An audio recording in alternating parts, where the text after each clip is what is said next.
Era el año 1961. El lugar, un pequeño pueblecito en las montañas cantábricas del norte de España, llamado San Sebastián de Garabandal.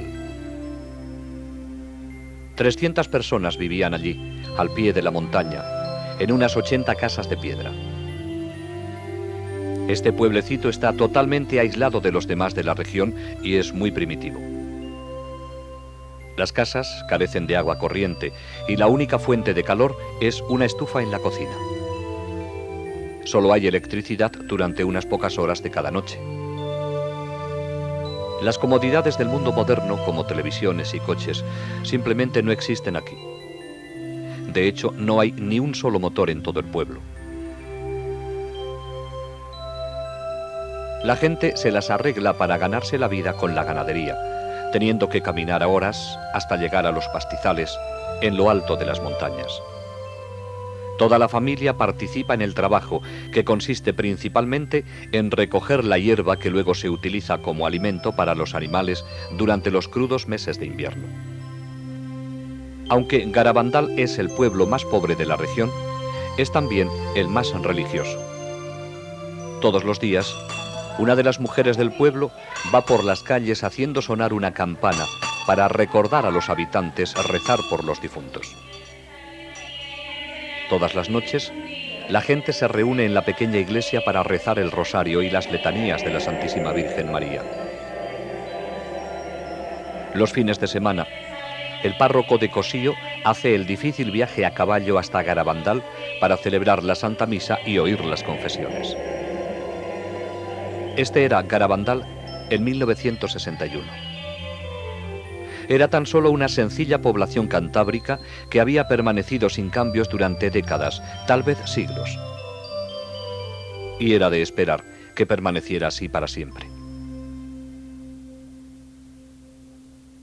Estas 4 niñas eran tan típicas como todas las demás del pueblo y vivían felices en su montaña. Conchita González, de 12 años. Maricruz González, de 11. Jacinta González, de 12, y Mariloli Mazón, también de 12 años. Aunque 3 de ellas tienen el mismo apellido, no son parientes cercanas. Aún no había empezado a anochecer la tarde del 18 de junio de 1961, cuando las 3 niñas decidieron divertirse un poco cogiendo manzanas del árbol del maestro de la escuela en las afueras del pueblo. Con alegres risas cogieron las manzanas y se refugiaron en el camino rocoso que conduce a una pequeña arboleda de pinos en una colina cercana que mira hacia el pueblo. De repente, mientras se deleitaban comiendo las manzanas, oyeron un sonido como de trueno.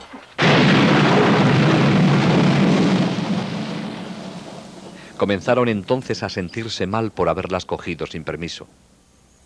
De repente, Conchita echó la cabeza hacia atrás y sus ojos se quedaron mirando fijamente hacia arriba.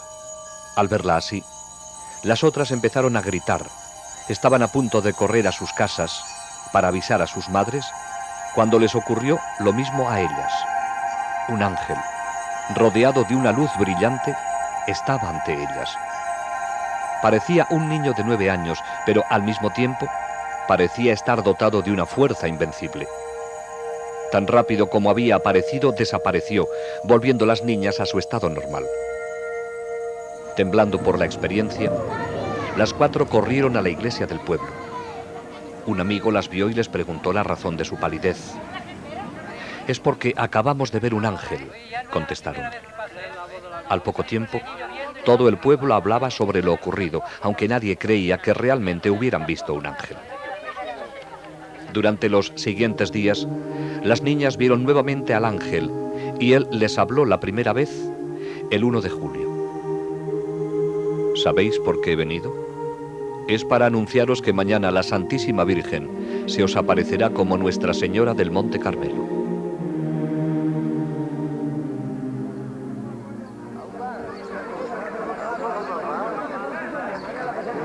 Para entonces, la noticia de las apariciones se había extendido a los distritos vecinos y el día 2 de julio, una gran multitud esperaba la aparición de la Virgen María. alrededor de las 6 de la tarde, las niñas se encontraban en el lugar acostumbrado de las apariciones cuando cayeron repentinamente de rodillas sobre las piedras.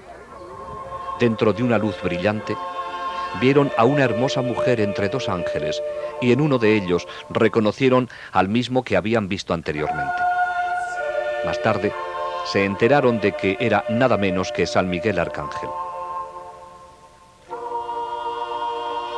Arriba y hacia la derecha, vieron un gran ojo dentro de un triángulo que las niñas llamaron el Ojo de Dios. Las niñas hablaron con su visión, sin el menor temor. Hablaban de sus familias, de los sacerdotes que estaban allí y del trabajo que hacían en casa o en los campos. La señora sonreía. Conchita dijo que era como hablar con su madre después de que hubiera estado lejos durante un viaje y acabara de regresar. Después del éxtasis, la gente naturalmente quiso saber cómo era la señora. En su diario, Conchita nos da esta descripción. La Virgen viene con un vestido blanco, manto azul, corona de estrellucas doradas. No se le ven los pies. Las manos estiradas con el escapulario en la derecha. El escapulario es marrón. El pelo largo, color castaño oscuro ondulado, la raya en medio, la cara alargada, la nariz alargada y fina, la boca muy bonita con los labios un poquito gruesos. El color de la cara es trigueño, más claro que el del ángel, diferente a la vez, muy bonita. Una voz muy rara, no sé explicarla. No hay ninguna mujer que se parezca a la Virgen, ni en la voz ni en nada.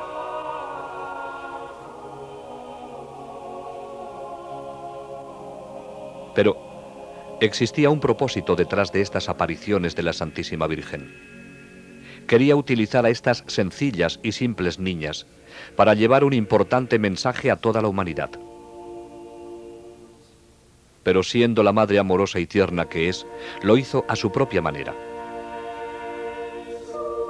En su segunda visita vino con su pequeño niño en brazos, llenándose ellas de felicidad al ver al sonriente niño Jesús. Durante estas primeras apariciones, se vio a las niñas levantando pequeñas piedras hacia el cielo. Dijeron luego que la Virgen las besaba, pero añadieron que prefería besar objetos religiosos. La gente respondió entonces entregándoles rosarios, medallas, crucifijos y anillos de matrimonio, práctica que habría de continuar durante el transcurso de los acontecimientos. El 4 de julio, María les reveló su mensaje, diciéndoles que no deberían hacerlo público hasta el 18 de octubre. La verdadera naturaleza de las apariciones debería ser establecida primero para que el mensaje pudiera ser creído. Se necesitaba una prueba, y pruebas habría en abundancia. Varios médicos hicieron pruebas a las niñas durante los éxtasis. Encontraron que estaban rígidas, frías como piedras e insensibles al dolor.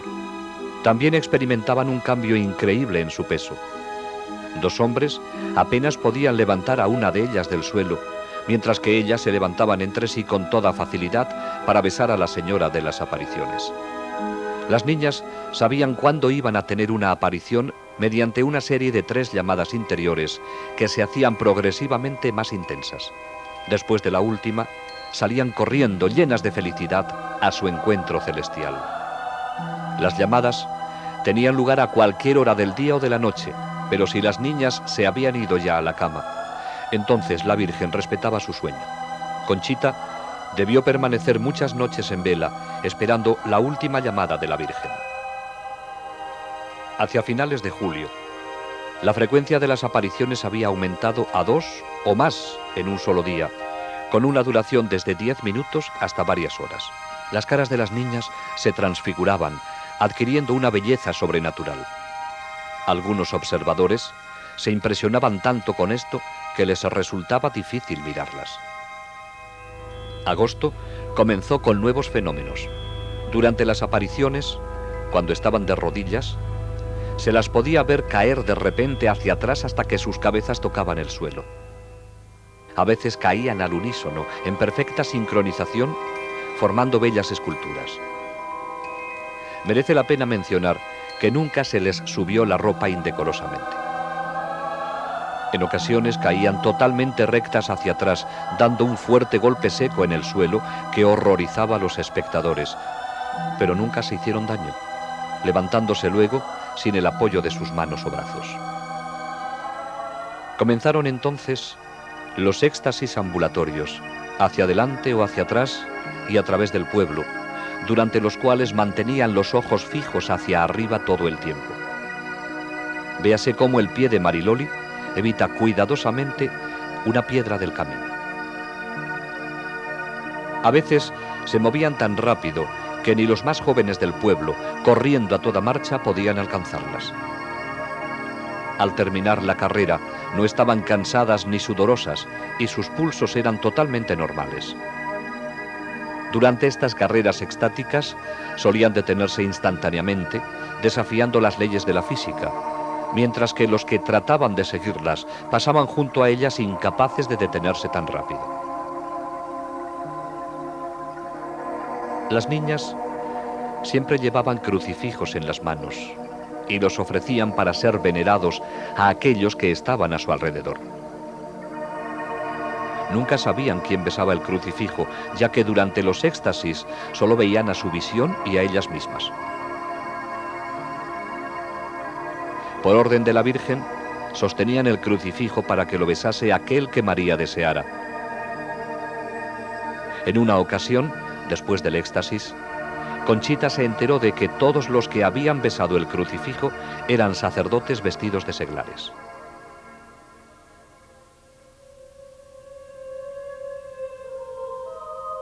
Entre los muchos sacerdotes que subieron a Garabandal a estudiar los acontecimientos había un sacerdote jesuita, el padre Luis Andreu.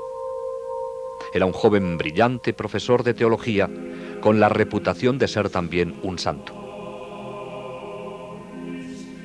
El padre Andreu estuvo muy escéptico durante su primera visita, pero después de estudiar muy de cerca a las niñas en éxtasis, se dio cuenta de que algo muy serio estaba ocurriendo allí. El 8 de agosto de 1961, el padre Andreu hizo otra visita al pueblo. Esa noche estaba entre la multitud de gente en Los Pinos, donde las visiones tenían lugar frecuentemente. De repente, su cara se puso tensa. Gruesas gotas de sudor se formaron sobre su frente y exclamó: ¡Milagro! ¡Milagro! ¡Milagro! ¡Milagro! A la mañana siguiente, en el camino a casa con unos amigos, dijo: «¿Qué regalo me ha dado la Virgen? Qué afortunados somos de tener una madre como ella en el cielo. Este es el día más feliz de mi vida». Profirió entonces un leve sonido como de tos e inclinó la cabeza. El padre Andreu había muerto. Durante una visión posterior, la Santísima Virgen dijo a las niñas que el 8 de agosto el padre Andreu no solo la había visto a ella, sino también a una visión de lo que será el gran milagro. Uno de los lugares que las niñas visitaban más frecuentemente durante los éxtasis era la iglesia del pueblo, donde entraban para orar ante el sagrario. Esto desafortunadamente traía problemas. La multitud que las seguía creaba tal desorden que finalmente tuvo que ser impartida una prohibición y se cerraron las puertas de la iglesia. En lo sucesivo, las visitas de las niñas las condujeron solo hasta las puertas cerradas. Como ejemplo de obediencia al obispo, María no las condujo nunca más al interior de la iglesia. A comienzos de octubre de 1961, los éxtasis de las 4 niñas tenían a todos perplejos. Una vez que entraban en éxtasis, nada podía sacarlas de él. Se las podía pinchar con alfileres, podían ser quemadas con cerillas y se les podía echar arena a los ojos sin que nada tuviera efecto alguno.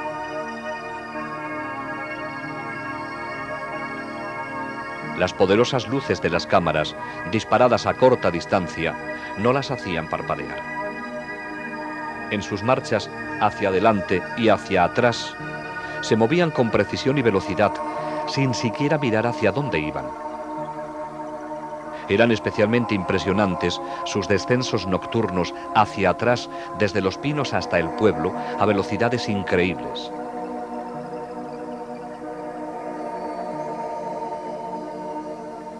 Las niñas devolvían los objetos religiosos a sus dueños sin equivocarse nunca, y lo hacían sin mirar a la persona o al objeto. Estos objetos eran generalmente apilados sobre una mesa en casa de una de ellas, cuando no estaban allí.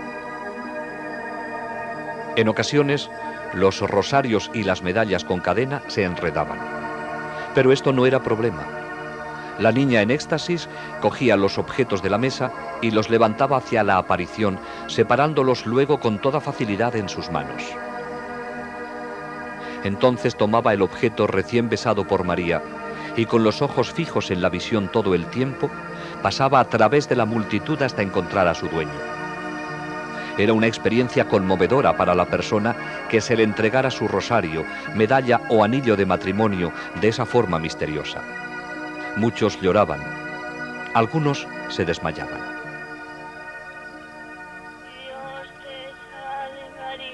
Durante los éxtasis, las niñas lloraban como nunca lo habían hecho antes.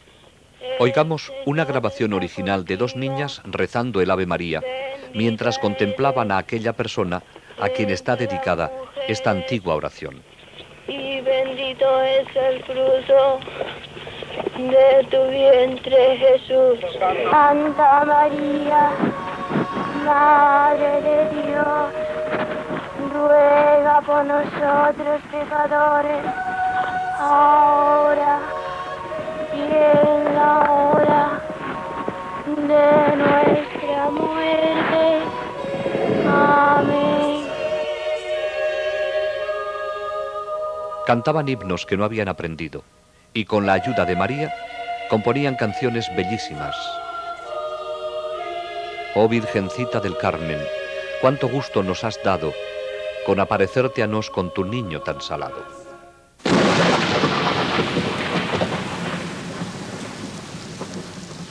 Finalmente llegó el 18 de octubre, el día en que las niñas habrían de anunciar el tan esperado mensaje de la Santísima Virgen. Era un día de apariencia apocalíptica, con rayos y truenos, lluvia y frío. No obstante, cientos de personas hicieron el sacrificio de estar allí en ese día tan importante. El tiempo pasó y muchos se fueron. Finalmente, el mensaje fue leído en voz alta en los pinos, a la multitud que aún permanecía allí. Hay que hacer muchos sacrificios, mucha penitencia, visitar al Santísimo. Pero antes tenemos que ser muy buenos. Y si no lo hacemos nos vendrá un castigo. Ya se está llenando la copa, y si no cambiamos, nos vendrá un castigo muy grande.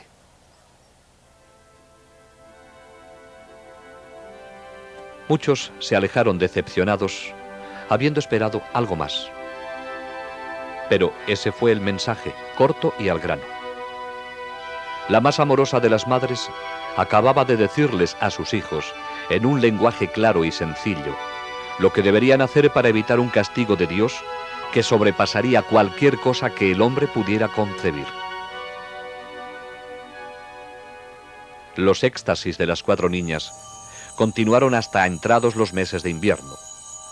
Las llamadas vendrían a cualquier hora, de día y de noche. La Santísima Virgen tomaba muy en serio lo que había dicho en su mensaje acerca de la penitencia y el sacrificio. Pero una vez que las niñas habían entrado en éxtasis, no sentían nada. Durante una copiosa nevada, grandes copos de nieve se acumularon sobre los brazos extendidos de Conchita, quien no se percató de ello. En otra ocasión, durante una granizada, no se le afectaron los golpes de granizo que recibió sobre los ojos abiertos. Las visitas de la Santísima Virgen y de San Miguel continuaron durante la primavera y el verano de 1962. San Miguel les traía la comunión invisible en aquellos días en que no había un sacerdote disponible para hacerlo. Les enseñó cómo hacerlo con respeto. Primero venía la preparación, luego la comunión y por último la acción de gracias. Pero los sacerdotes se mostraban escépticos acerca de estas comuniones invisibles. ¿Cómo podían ellas recibir la comunión de un ángel cuando solo un sacerdote tiene la potestad de consagrar? Las niñas se lo preguntaron al ángel, quien les contestó que él tomaba las hostias de los tabernáculos de la tierra. No existía un solo lugar en el mundo que pudiera compararse ni remotamente con Garabandal durante esa época. La Santísima Virgen parecía haberse apoderado del pueblo entero. Conducía a las niñas por todas y cada una de sus calles. En ocasiones cantaban el rosario mientras caminaban junto con las personas que las acompañaban. Todos los hogares fueron visitados. Cuando las niñas, durante un éxtasis, llegaban a una casa en la que había alguien enfermo en cama, se arrodillaban para rezar ofreciéndole el crucifijo. Al entrar en la casa de alguien que hubiese enviudado, recitaban oraciones delante de la foto del difunto o hacían la señal de la cruz sobre la cama vacía. También iban al cementerio, donde extendían el crucifijo a través de las barras de la reja de entrada. Acontecimientos de la mayor importancia se estaban desarrollando en esta pequeña población española.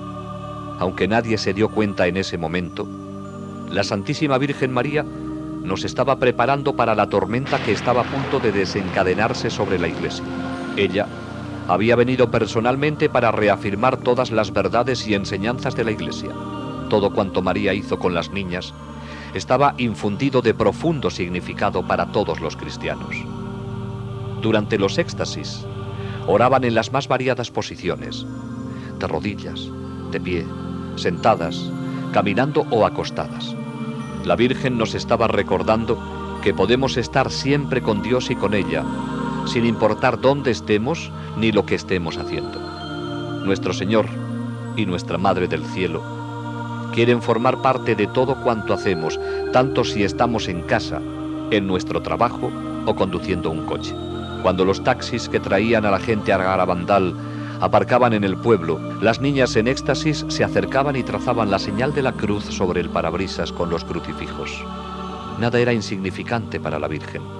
Se interesa hasta por nuestras vacas, dijo una vez Mariloli después de un éxtasis. María nos enseñó a través de las niñas cómo debemos actuar con nuestros vecinos.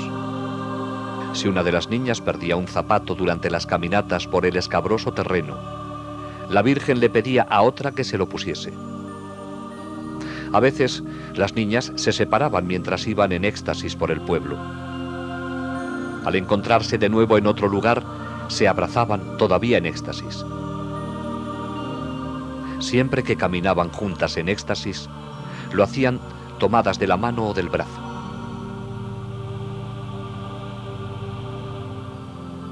¿Y quién era esta señora de luz, actuando tan poderosamente en la pequeña población de Garabandal?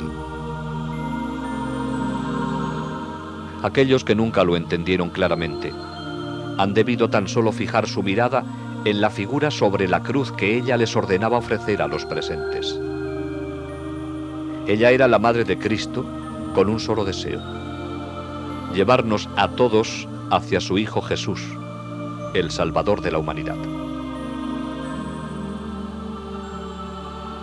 ¿Es María la madre solo de los católicos? En una ocasión, un protestante se acercó a Conchita. Quería saber si podría besar el crucifijo la próxima vez que ella lo ofreciera para ser venerado durante un éxtasis.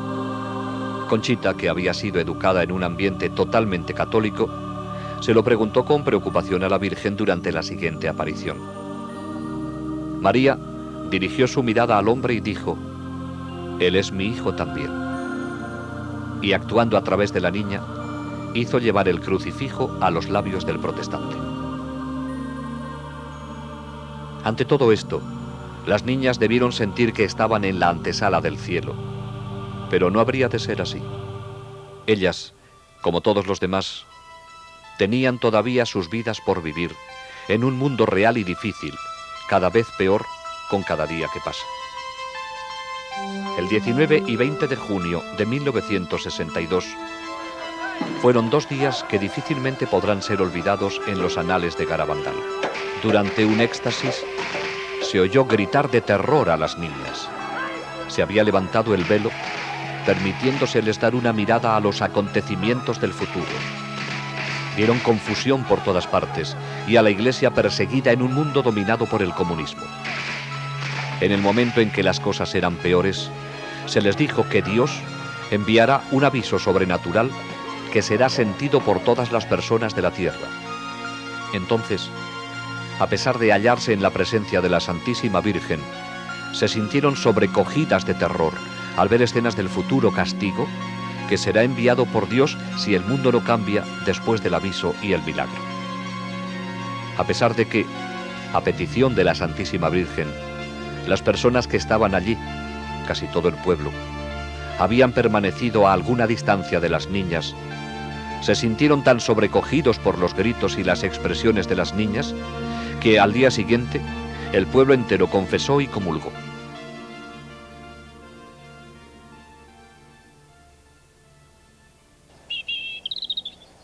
Durante algún tiempo, las niñas habían suplicado a la Santísima Virgen y a San Miguel obrar un milagro para convencer a aquellos que aún no creían.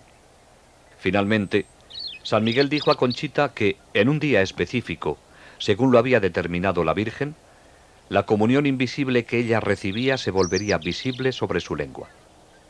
Conchita lo llamó alegremente milagruco, ya que ella pensaba que la hostia que recibía era siempre visible. Varios centenares de personas se encontraban en el pueblo cuando, finalmente, llegó el día anunciado por Conchita con 15 días de anticipación. Pero la espera fue larga y cansada. Muchos se descorazonaron y se fueron. Entonces, alrededor de la 1:30 de la madrugada del 19 de julio, Conchita salió de su casa en éxtasis, dio la vuelta a la esquina y, con la multitud apretándose contra ella, cayó de rodillas en una calle vecina. Conchita sacó entonces la lengua. Aquellos que estaban a poca distancia de ella afirman que estaba vacía. De repente, más rápido de lo que puede detectar el ojo humano, una hostia blanca y brillante se materializó sobre la lengua de la niña. Un hombre de negocios de Barcelona, con una cámara de cine prestada y sin más iluminación que la que le prestaba una linterna de pilas, rodó algunas escenas mostrando la hostia sobre su lengua. Era este un milagro anunciado con anterioridad y registrado en una película que servía de prueba de la autenticidad de los acontecimientos de Garabandal. En octubre de 1962, a 1400 kilómetros de Garabandal, comenzaba a desarrollarse otro suceso de profundas repercusiones dentro de la Iglesia, sin precedente en tiempos modernos. El Papa Juan XXIII había dado comienzo al Concilio Vaticano II. Surgió entonces la pregunta natural: ¿existía alguna relación entre este acontecimiento eclesiástico monumental y los maravillosos hechos que estaban ocurriendo en un pueblecito del norte de España? La respuesta es un contundente sí, aunque el completo significado de esta relación solo podrá ser comprendido en el futuro. Durante un éxtasis se oyó a Conchita repetir las palabras de la Virgen: el concilio será el más grande de todos, será un éxito. A lo que respondió Conchita: qué bien, así te conocerán mejor y estarás más contenta. Hacia enero de 1963, Mariloli, Jacinta y Maricruz habían cesado de tener apariciones. Solo Conchita continuaba teniéndolas, aunque eran cada vez menos frecuentes. Sin embargo, por esta época, Conchita y Mariloli comenzaron a tener locuciones internas. Una locución es una voz interior que no va acompañada de una visión externa. En 1947, Joe Lo Mangino Perdió el sentido de la vista y el olfato en un absurdo accidente que le cercenó los nervios olfativo y óptico. Después de un largo periodo de tiempo, logró surgir en 1961 como un exitoso hombre de negocios, aunque agotado por el exceso de trabajo. Su médico le sugirió que se tomara unas vacaciones en Europa. Así que salió de casa en Lindenhurst, Nueva York, para visitar a su tío en el sur de Italia. Joey no era muy religioso en aquel entonces, y solo gracias a la insistencia de su tío accedió a hacer un largo viaje en coche hasta San Giovanni Rotondo, donde vivía Padre Pío. Este fraile franciscano, con las llagas de Cristo en sus manos, pies y en el costado, era considerado como un santo viviente. Joey no había previsto ningún encuentro personal con él. Sin embargo, al terminar la misa, se encontró en una habitación con otras personas esperando la bendición del Padre cuando pasara por allí. Al entrar el Padre Pío en la habitación, Joey se arrodilló para recibir su bendición. De repente, oí a la gente arrodillarse sin saber lo que pasaba. Padre Pío colocó sus brazos sobre mí y me besó en la frente. Me dijo: Joey, estoy muy contento de verte. Mi tío me dijo luego que era Padre Pío quien me había abrazado. Yo no sabía qué decir, porque nadie sabía que yo iría allí a verle, ni siquiera yo mismo. Joey quedó profundamente impresionado y 2 años más tarde regresó a San Giovanni. Esta vez decidió confesarse con Padre Pío. Fui al confesionario en que estaba el Padre Pío y me arrodillé en el reclinatorio con el Padre Pío sentado frente a mí. Me tomó la mano, así. Yo estaba asombrado pensando en los confesionarios americanos con paneles. Entonces, estando de rodillas, con mis manos entre las del Padre Pío, me dijo en italiano: Joey, confiésate. Y para ser franco, estaba entristecido porque no estaba llevando una vida adecuada. Me quedé atónito. No supe qué decir. Entonces, el Padre Pío me tomó la mano, así, y me dijo: confiésate. Pero de nuevo encontré muy difícil hablarle. Entonces, en perfecto inglés me dijo: Joey, ¿recuerdas cuando estuviste en un bar con una mujer llamada Bárbara? ¿Recuerdas los pecados que cometiste? Y en perfecto inglés pasó a decirme las personas con las que había estado, los sitios a los que había ido y los pecados que había cometido. Naturalmente, estaba sudando, pero Dios me concedió la gracia de entender que si tenía que soportar todo aquello para volver a ser feliz, merecía la pena. Creía realmente que el Padre Pío podría ayudarme. Entonces, cuando llegó al fondo de todos mis pecados, después de lo que me parecieron 1000 años, me dijo en italiano: ¿estás arrepentido? Y yo le dije: sí, lo estoy, Padre Pío. Entonces me dio la absolución. Los ojos me daban vueltas en la cabeza y comencé a frotarlos, así. La cabeza me daba vueltas y yo seguía frotándome los ojos. De pronto, mi mente se aclaró totalmente y me puso su mano estigmatizada sobre los labios, así. Besé su estigma y me dio una ligera palmada en la cara, diciéndome en italiano: Joey, un poco de paciencia y valor, y vas a estar bien. Tenía 33 años, pero me sentía como si tuviera 16.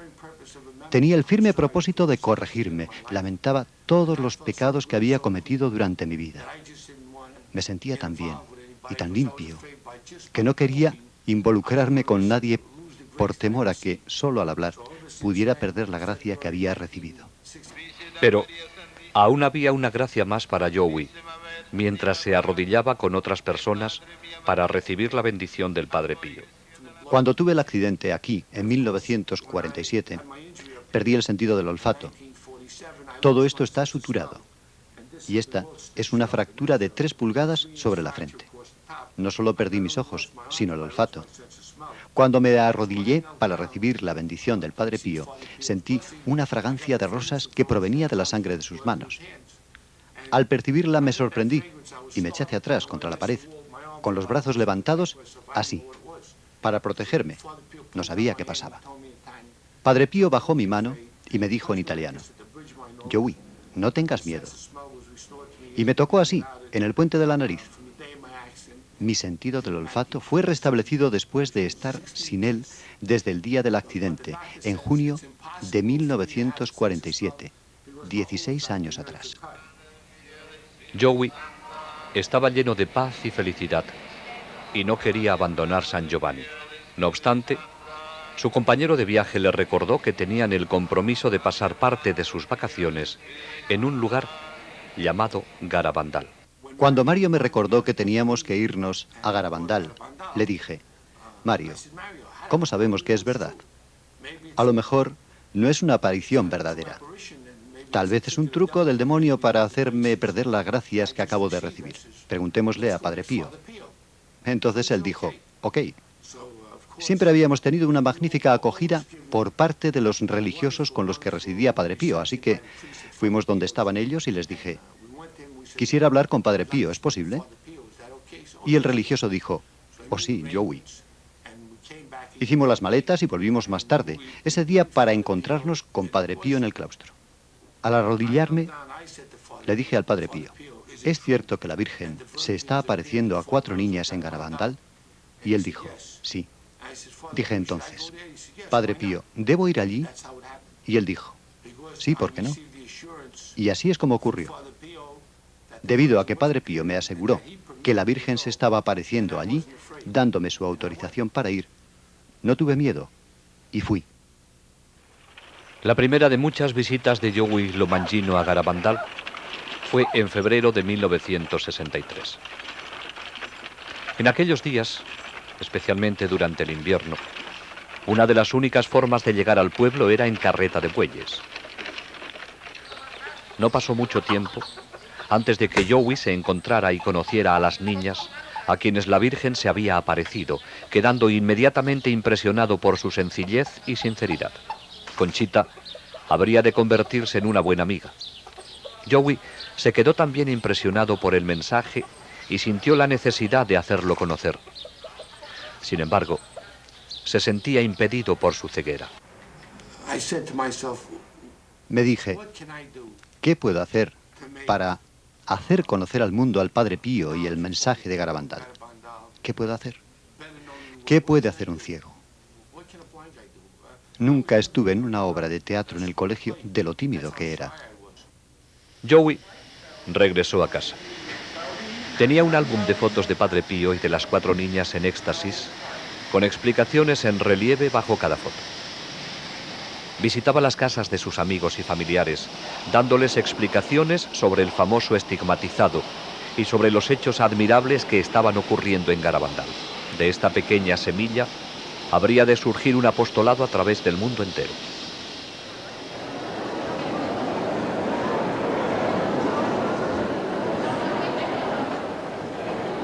A comienzos de junio de 1963, Conchita asombró a todos con la profecía de que, después del Papa Juan XXIII, habría solo 3 papas más, y que entonces vendría el fin de los tiempos, aunque no el fin del mundo.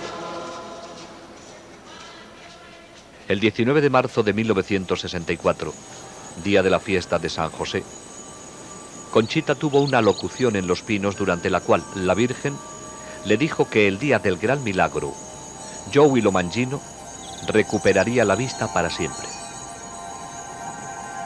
El 18 de julio de 1964, Conchita tuvo otra locución, en la cual le fue dicho que al día siguiente del gran milagro, el cuerpo del padre Luis Andreu sería encontrado incorrupto en su tumba. Enero de 1965. Comenzó para Conchita con un éxtasis de 2 horas en Los Pinos, durante el cual la Virgen le reveló la naturaleza del aviso que será enviado por Dios para purificar al mundo en anticipación al gran milagro que le seguiría. También le dijo que, debido a que el mundo no había respondido a su primer mensaje, por intercesión de San Miguel, daría un segundo y último mensaje el día 18 de junio de 1965. Miremos ahora Los grandes acontecimientos profetizados en Garabandal. Primero vendrá el aviso. Será visto en el cielo y luego sentido interiormente por todos en la tierra. Nadie escapará a él. En algún momento, en un futuro no muy distante, cuando el mundo se encuentre en medio del caos, todo se suspenderá. Durante ese momento, todos verán el mal que han hecho y el bien que han dejado de hacer. Será muy doloroso. La gente preferiría morir antes que soportarlo. Pero no causará daño físico. Si alguien muriese, sería solo como resultado del shock recibido. El aviso servirá de purificación para corregir la conciencia del mundo y prepararlo para el gran milagro. El milagro tendrá lugar en los 9 Pinos.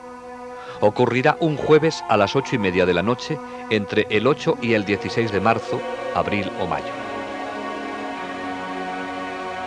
Conchita conoce la fecha y la anunciará al mundo con 8 días de anticipación.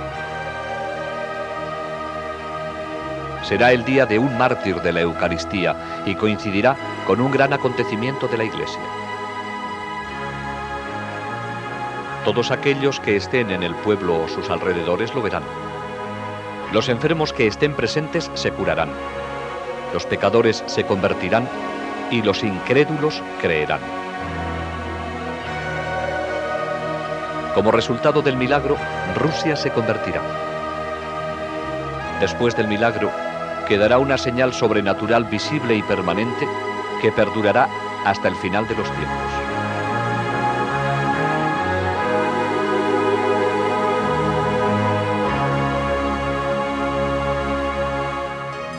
Si después del milagro el mundo no cambia aún, entonces Dios enviará un castigo. Será peor que cualquier cosa que el hombre pudiera imaginar y estará en línea con lo que merezcamos por nuestros pecados.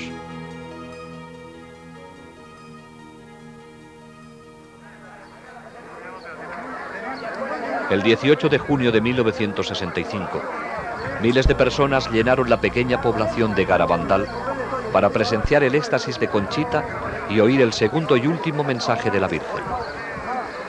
De nuevo tendrían que esperar. Ya tarde, siendo de noche, Conchita entró en éxtasis. Ofreció el crucifijo a 3 personas para que lo besaran. San Miguel le dio entonces el mensaje de la Santísima Virgen. Como no se ha cumplido y no se ha hecho conocer al mundo mi mensaje del 18 de octubre, os diré que este es el último. Antes, la copa se estaba llenando. Ahora está rebosando. Muchos cardenales, obispos y sacerdotes van por el camino de la perdición, y con ellos llevan a muchas más almas. A la Eucaristía cada vez se le da menos importancia. Debemos evitar la ira de Dios sobre nosotros con nuestros esfuerzos. Si le pedís perdón con vuestras almas sinceras, Él os perdonará. Yo, vuestra madre, por intercesión del Arcángel San Miguel, os quiero decir que os enmendéis. Ya estáis en los últimos avisos. Os quiero mucho y no quiero vuestra condenación. Pedidnos sinceramente y nosotros os lo daremos. Debéis sacrificaros más. Pensad en la pasión de Jesús.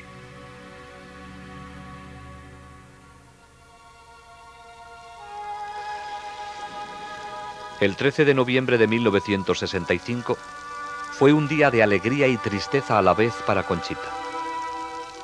La Virgen se apareció con el niño, pero habría de ser por última vez en Garabandal. Como ya se ha indicado, esta sería una aparición especial para besar objetos religiosos de los que Conchita tenía muchos. Después de besarlos, la Virgen dijo: a través del beso que he dado a estos objetos, mi hijo hará prodigios. Distribúyelos a otros. Háblame, Conchita. háblame de mis hijos. A todos los cobijo bajo mi manto. Esta será la última vez que me veas aquí, pero siempre estaré contigo y con todos mis hijos. Conchita, ¿por qué no vas a visitar a mi hijo al sagrario? Él te espera día y noche. Conchita le dijo, soy tan feliz cuando los veo. ¿Por qué no me llevas contigo al cielo ya? A lo cual ella respondió,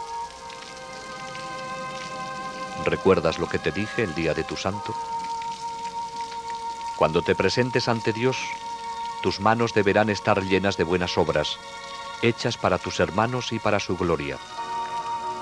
En este momento, tus manos están vacías.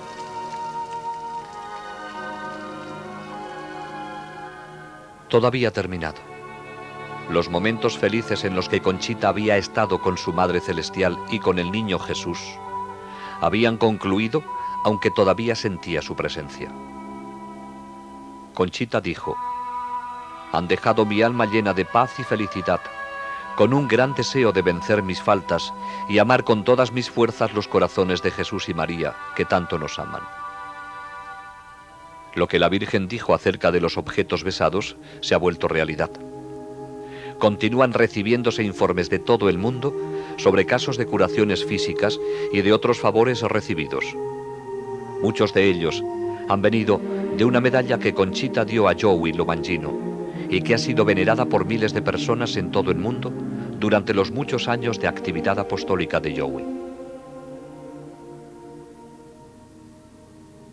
¿Y qué dice la ciencia de los acontecimientos de Garabandal? Más de 40 médicos han examinado a las niñas en diferentes momentos. El pediatra Dr. Celestino Ortiz las estudió durante 22 días consecutivos. Fuera de los éxtasis las encontró normales y equilibradas. Sobre sus éxtasis dijo, permanecer en silencio sería una auténtica cobardía científica. No encontramos ninguna explicación satisfactoria para tales fenómenos. El doctor Ricardo Ponsernó era un neuropsiquiatra de reconocimiento internacional, en el clímax de su carrera. Efectuó los más exhaustivos exámenes a las niñas en un período de 12 días. Sus conclusiones: la cantidad y calidad de los fenómenos excluyen cualquier explicación natural. Dijo, desde un punto de vista estrictamente científico, no se puede negar la posibilidad de un origen sobrenatural en todos estos fenómenos. Otro eminente psiquiatra, conectado a los acontecimientos, es el doctor Luis Morales. En 1961 tenía su propia clínica en Santander, donde el obispo le nombró jefe de la comisión creada para estudiar las apariciones. En ese momento, él no creía en el origen sobrenatural de estas. Más tarde, el mismo doctor Morales sorprendió al cambiar su opinión original. El 30 de mayo de 1983, con autorización del obispo de Santander, dio una conferencia pública en el salón de actos más grande de Santander. Durante la misma, expuso ante la multitud las razones por las cuales estaba convencido de que las apariciones de Garabandal eran dignas de crédito.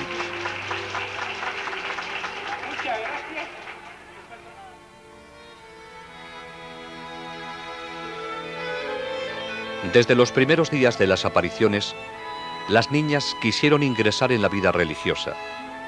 Sin embargo, esto no ocurriría.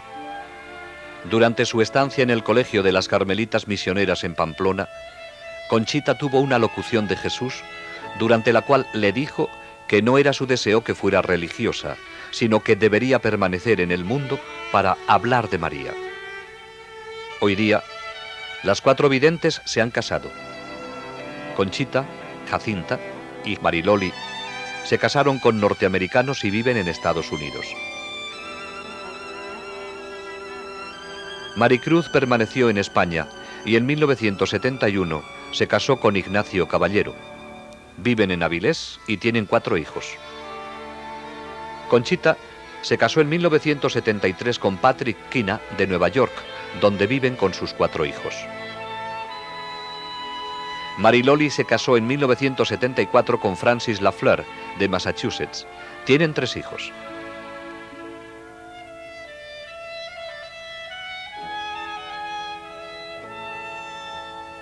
Jacinta se casó en 1976 con Jeffrey Moynihan, de la Marina de los Estados Unidos. Tienen una hija.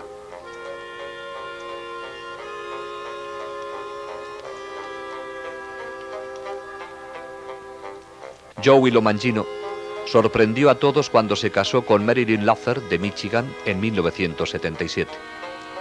Joey continúa su labor de apostolado en Nueva York como esposo y padre de 2 hijos, Joseph y John.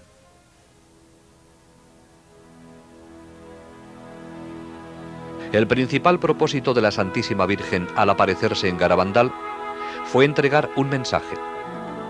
Pero además de este mensaje, hizo un énfasis tan especial en otros puntos que estos llevan mensajes implícitos en sí mismos. La especial importancia de la Santa Eucaristía fue resaltada con la comunión invisible que San Miguel daba a las niñas y por el milagro de la hostia visible, al igual que por las muchas visitas al Santísimo Sacramento. Se pudo observar que, durante estas visitas, las niñas nunca dieron la espalda al sagrario, incluso saliendo de la iglesia caminaban hacia atrás. Durante todo el período de acontecimientos, la Virgen urgió constantemente a rezar por los sacerdotes. La Virgen escogió aparecerse bajo la advocación de Nuestra Señora del Monte Carmelo, estrechamente ligada al escapulario marrón. Habló de su importancia y lo llevó siempre en su brazo durante las apariciones. El escapulario es un signo de consagración a Nuestra Señora bendita. Aquellos que lo lleven con fe y devoción pueden estar seguros de su maternal protección durante los terribles días en que vivimos y en el momento de la muerte. El rosario fue algo muy importante dentro de los acontecimientos de Garabandal. María no les pedía a las niñas que lo recitaran durante las apariciones, se lo ordenaba.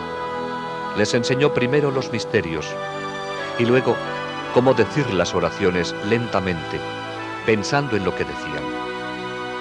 Una vez que lo aprendieron, solo las acompañaba durante el Gloria. El significado de los sacramentales, como crucifijos, rosarios, medallas y anillos de matrimonio, fue subrayado por el deseo de la Virgen de besarlos, impartiendo a través de ellos gracias especiales de curación y conversión. El mensaje de Garabandal es la respuesta del cielo a la crisis de hoy.